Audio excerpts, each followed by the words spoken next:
Hi, my name is Honey Denson, and I will be your instructor for narrative medicine. Our official class time is Wednesday and Friday from 12:40 to 2:05. Our Zoom meetings will be Wednesdays at 12:40. I will have office hours each week, and that will be to be determined. It kind of varies from week to week. I do have children in the school system, and I've had them home on quarantine. So I don't want to lock into a particular time just right now because everything's a little bit up in the air, but every week I will offer some time where you can just contact me, reach out if you have any questions or concerns. I will let you read over the syllabus. I'm not going to go over it like line by line because one, y'all are all sophomores. So you know what a syllabus is and everything. So I'll let you take a look at it mostly in your own time. But I just wanted to point out a few very important things. One, our books. So our books will be Expecting Adam by Martha Beck, The Fault in Our Stars by John Green, Mercies in Disguise by Gina Colletti. I know I just butchered that name, but and it's kind of a funny story by Ned Vizzini. And we will also have a lot of extra text via D2L. So every week in the news feed, I will post an announcement with reminders of this week's readings and also links to any supplemental material that I will require for that particular week. Go down from here. Oh, and for the books, sorry, I forgot to mention, they are available in the MTSU bookstore, but if you want to rent them from the library, if you want to download them on Kindle, rent them, whatever, it doesn't matter to me. I have all the course chapters listings through chapter, not specific page numbers. And so I'm not picky on how you get the text, just as long as you have a copy of the text, whatever works for you. So the assignments, this does look a little bit different because it's, we're in a season of COVID. And normally I would rather meet with this class face-to-face, but that's just not going to happen just yet. So we've had to modify a few things, as most of your classes have, but we will have basically a weekly reflection/participation grade every week, and that will be worth about 30 points per week. I'm not a big fan of discussion boards. I find that sometimes students just write something for the sake of writing them. I will offer some space in discussions for you to point out anything that you really like from this week's reading or whatnot, but I will not have a required discussion board. But I will ask you to please participate in the Zoom meetings, as we will go over quite a bit of our discussion, or we'll have a lot of bit of our discussion in those Zoom meetings. We will have an interview project. I've already lined up people for you to interview, and I'm really excited about that one. That will be our first major project, and we'll kind of touch on it this week in our Zoom meeting this week. You'll also be doing a character analysis. The literary analysis and the literary analysis presentation kind of go hand in hand. They're assigned at the same time. Again, we'll get to those. I'll explain them a little bit more in depth in our Zoom meeting this week.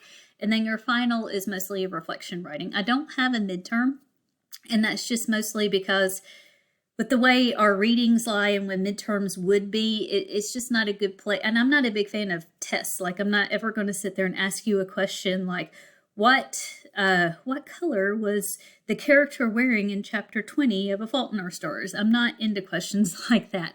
This will be more in-depth knowledge. I'd rather test your ability to analyze a text rather than recall information. And so I'm just not a big fan of tests. So you won't have any tests in this class. It'll all be written assignments that will test your ability to analyze the text. Grading scale, same grading scale as in most of your classes. 90 to 100 is an A, so on. You know this. I just ask that you be present. I know that we're doing this online, so it's a little bit different. I don't have an attendance policy, but I do expect you to participate. If you're not participating, you're really not going to be able to do well in the reflections or the assignments. And so just make sure that you are participating, but I'm not really worried about any of y'all. Just submit the assignments on time. There's a 10% penalty for every day that is late. Fun stuff like that.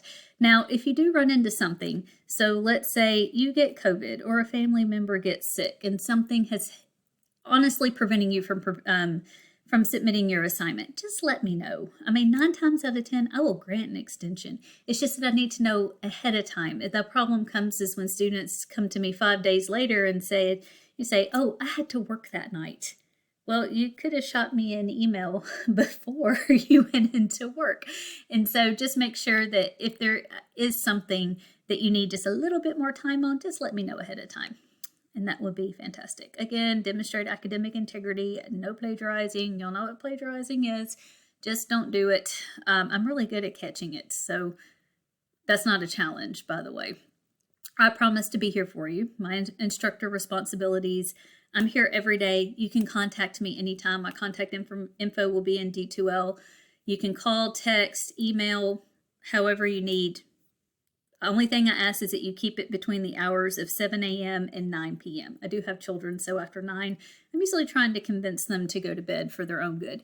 So, but if you need me after 9, if you text me, 9 times out of 10, I can respond back fairly quickly. If you have not heard back from me in 24 hours, resend your message. There's a chance I haven't gotten it, especially if you've sent it through the MT mail. And that's because the MT mail can be really picky, especially if you've sent it from an outside email address. I don't know how many times students have said, well, I emailed you. I'm like, I never got it. And it's because they accidentally emailed me from like their personal Gmail account, and my MT mail account wouldn't let it in. So if you haven't heard from me, just please email me again. And I promise you, I'm really good at getting back to communication. So if you haven't heard from me, there's a chance maybe I didn't get it. Or sometimes I'll have those days where I'll get 50 million text messages in one day.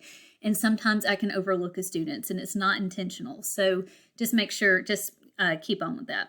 Writing Center if you need it. Lottery statement, fun stuff like that. As I said, I'll let y'all read over it. I know probably what y'all are worried about the most is the course calendar.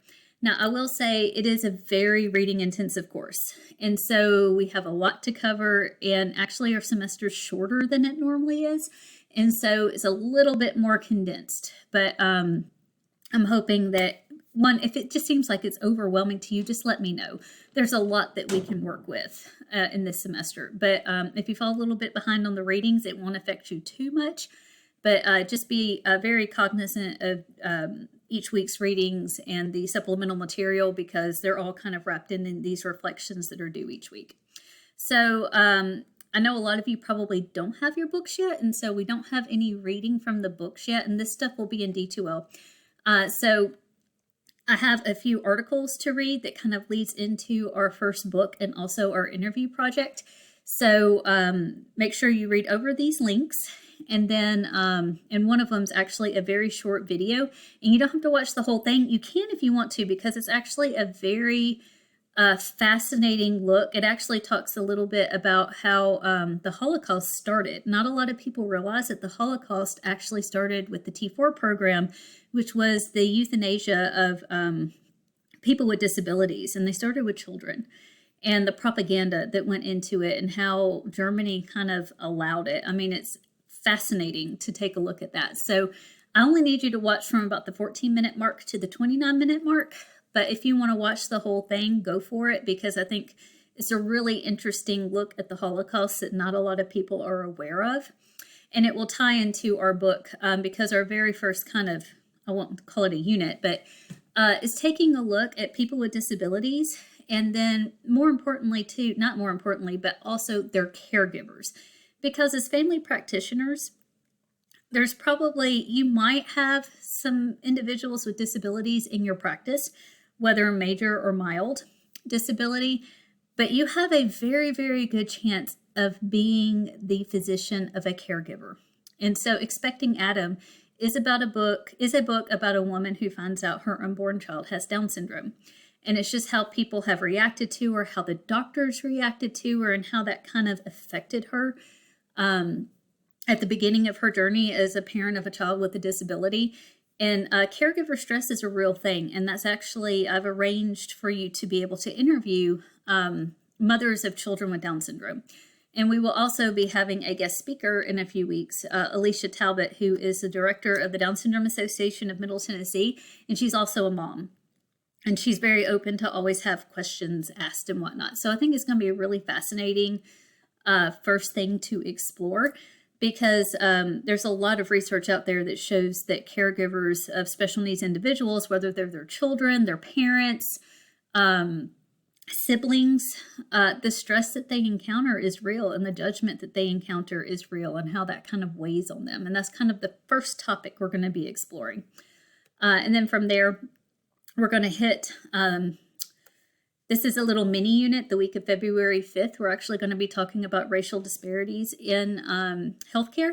Dr. Helen Nation is a doctorate of nursing practice at Vanderbilt University.